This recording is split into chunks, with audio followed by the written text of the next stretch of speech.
Temperatura de estoque e temperatura de serviço. Qual é a diferença das duas? Então vamos lá. A temperatura de estoque é aquela temperatura que a gente produziu o nosso produto, a gente fez o nosso sorvete, nosso açaí, paleta, não importa, qualquer produto que seja congelado.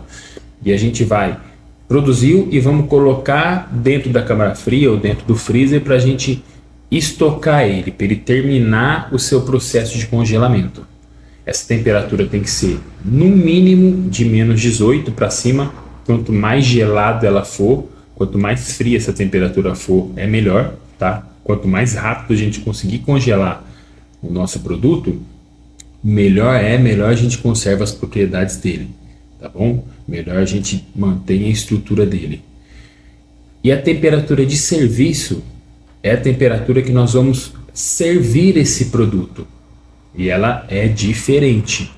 Eu já vi algumas pessoas trabalhando a menos 18. Eu acho uma temperatura muito baixa para trabalhar. Tá? Eu acredito que o ideal é a gente trabalhar a menos 12. A gente consegue deixar um produto bem macio, bem cremoso. Claro que entra formulação nesse meio, entra balanceamento. Mas eu acredito que a temperatura menos 12 é uma boa temperatura para a gente trabalhar.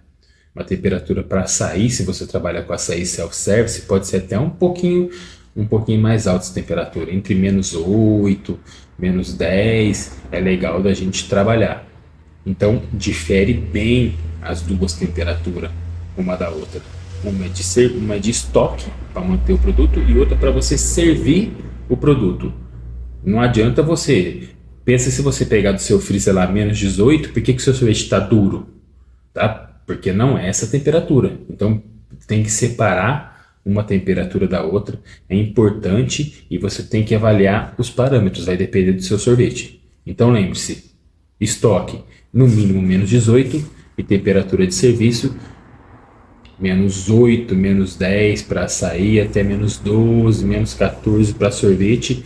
É uma temperatura padrão de trabalhar. As gelaterias trabalham em menos 12, menos 11. Esse é o padrão das gelaterias, tá? E você percebe que o sorvete é um sorvete bem cremoso. A gente, no freezer, é só tomar cuidado.